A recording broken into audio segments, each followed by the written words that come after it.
પ્રતિજ્ઞાનો ધ્યેય. લાસ્ટમાં આવું તે ટાઈમ આવી જોતો કે ઇઝરાયેલી મનખા વાયદાના દેહ કનાનમાં ભરાઈ જાહે. આના દેહમાં યરીહો નામનો એક નગર હતો. એની રખવાળીને હારું એને ચારી મેર તાકાતવર દિવાળી હતી. યોસુએ આના નગરમાં 2 ભેદ્યને મોકલ્યા. આના નગરમાં રહાબ નામની એક વેશ્યા રહેતી હતી. અણ્યે આના ભેદ્યને મારવા અને ફેર બાદમાં અણને નગર થકી વસાડને કાઢવામાં મદદ કરી. અણ્યે એવું એટલે હારું કર્યું કેમ કે તે પરમેશ્વરમાં વિશ્વાસ કરતી હતી. જાણા ટાઈમ ઇઝરાયેલી મનખા યરીહોને ખતમ કરે તરહ અણવે રહાબ અને એના પરિવારને રખવાળી કરવાનો વાયદો કર્યો હતો. ઇઝરાયેલી મનખા વાયદાના દેહમાં ભરાવા જવાને હારું યર્દન પાર કરવી હતી. પરમેશ્વરે યહોશુ થકી કીધું, યાજકોને પેલ જવા દે. જ્યારે યાજક યર્દન નદીમાં આપણે ફોગ મિલ્યા તો પાણીની જે વહવું હતું એ રોકાઈ જુ, જેને થકી ઇઝરાયેલી મનખા નદીમાં પીલી મેર ફૂંકાયેલી જગ્યા પર પીલી પેર જઈ શકે.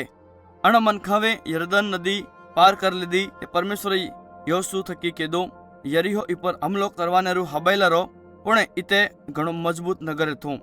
પરમેશ્વરે અણ મનખા થકી કીધું કે અણના યાજક અને સૈનિકોને 100 દાડા તક અણા નગરની સારી મેર શક્કર લગાડ્યું હે. અત યાજકો અને સૈનિકોએ એવો કર્યું. તર હાથવે દાડે ઇઝરાયેલીઓએ આણા નગરને સારી મેર 7 વખત હજુ શક્કર લગાડ્યા. આણાના નગરમાં સારી મેર 7મી વખત શક્કર લગાડ દેવાને બાદ યાજકવે આપણી હન્નાજી વગાડી અને સૈનિકવે જોરદાર સિસાયા. તર યરીહોના સારી મેરની દિવાળે પડી ગઈ. જેવી પરમેશ્વરે હુકમ આલ્યું તો ઇઝરાયેલીઓએ નગરની હરેક વસ્તુને ખતમ કરી દીધી હે.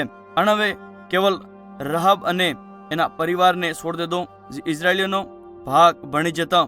જ્યારે કનાનમાં રહેવાવાળા 20 મનખાવે સાંભળ્યું કે ઇઝરાયેલીએ યરીહો ખતમ કરી દીધો હે, તે ઈ સમકી જા કે ઇઝરાયેલી મનખા આના પર હુદા હમલો કરે. પરમેશ્વરે ઇઝરાયેલીને હુકમ આલ્યો હતો કે કનાનમાં રહેવાવાળા કણી બી જાતિ હાથે શાંતિ સંધિ નહીં કરવી. પણ ગિબોનીઓ નામ એક કનાનની જાતિવે યહોશુ થકી જૂઠ બોલ્યા કે એ કનાન થકી સિટી એક જગામાં રહેવાવાળા હે. અણવે યહોશુ થકી અણાને હાથે શાંતિ સંધિ કરવાની વિનંતી કરી. યહોશુ અને બીજા ઇઝરાયેલી અગુવાએ પરમેશ્વર થકી ને પૂછ્યું કે અણાને શું કરવું જોઈએ. એને વગર અણાવે બેદાનિયાને હાથે સમજોતો કરી લીધો. 3 દાડા બાદ ઇઝરાયેલીને પત્તો પડ્યું કે ગિબોની મનખા કનાનમાં જ રહેતા હતા. એ ગુસ્સો થાય જ કેમ કે ગિબોનીઓએ અણાને ધોખો આલ્યો હતો.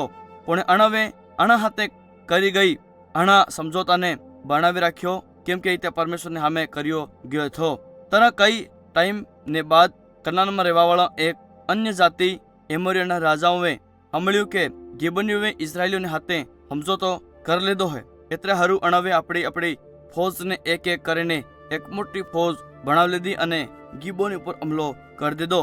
ગિબોનવે અણાની સહાયતા કરવાની હારું યહોશુ કને એક અમીશાર મોકલ્યો અને યહોશુએ ઇઝરાયેલની સેનાવે મેળ કરી અને ગિબોનીઓને મેળા પૂગવાને હારું ઈ પૂરી રાતર ચાલ્યા. પરબાતમાં અણાવે એમોરીઓની સેનાને બખનાવ દીધા અને આણા ઈ પર હુમલો કરી દીધો. આણે દાડે પરમેશ્વર ઇઝરાયેલીઓને હારું વળગાયો અને એમોરીઓને ગભરાવ દડ્યા અને મોટા મોટા ઓલા પાડીને ઘણા થકા એમોરીને માર દડ્યા. પરમેશ્વરે સૂરજને હુદો હરગમાં એક જગા થમાડ દીધો તાકી ઇઝરાયેલીને પૂરો ટાઈમ મળી જાય કે એમોરીઓને પૂર તર થકી હરાવ દે. આણે દાડે પરમેશ્વરે ઇઝરાયેલીને હારું એક મોટી જીત અલાડી. જ્યારે પરમેશ્વર આણા સેનાને હરાવવાને બાદ ઘણા જ કનાની જાતિના મનખા ઇઝરાયેલી પર હુમલો કરવાના હારું ભેળા થયા.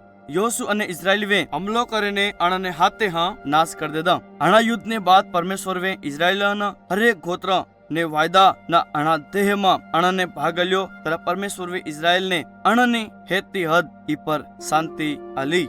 જ્યારે યહોશુ ડોહો થઈ ગયો તે આણે ઇઝરાયેલના હેતના મનખાને એક હાથે હાદી કેતા. ત્યારે યહોશુએ આણા મનખાને યાદ અલાડ્યું કે આણાવે આણી વાયદાનો પાલન કરવાની વાયદો કર્યો હતો જે પરમેશ્વરે આણા હાથે સીને ડોંગોરી પર કર્યો હતો. આણા મનખાને પરમેશ્વરને હાથે વિશ્વાસ યોગ્ય રહેવા અને એની વ્યવસ્થાને પાલન કરવાનો વાયદો કર્યો.